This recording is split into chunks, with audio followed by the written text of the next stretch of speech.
Jeg har fundet ud af, at de er, som du siger, skide dominerende. Men ikke nok med, at de bare er skide dominerende. De er skide dominerende hver især. Så det vil sige, at de sådan lidt pacer hinanden, og de dominerer mig.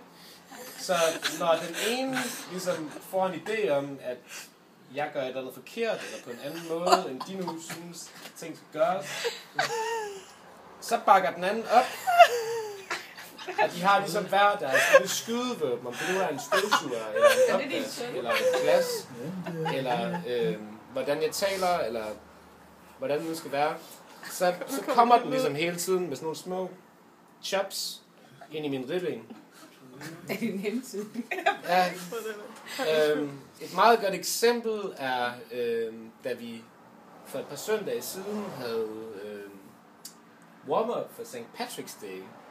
Og Ida meget kægt fortæller, hvordan jeg nyder at ligge og slå prutter om morgenen til vildt fremmede mennesker.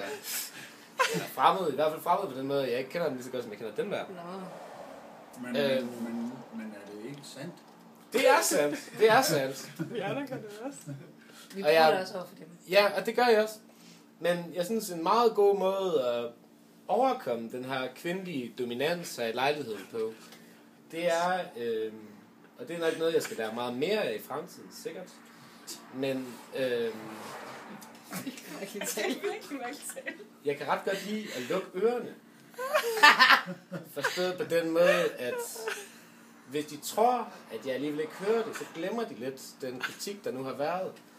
Og så kan jeg egentlig bare vimse sådan lidt rundt, uden at for alvor blive i rettesat, eller hvad man siger. Så det tror jeg faktisk er størstedelen af, hvad jeg har lært af at bo med de her 3 ellers meget dejlige piger. Det er, hvis du hører halvdelen, så hører du det vigtige.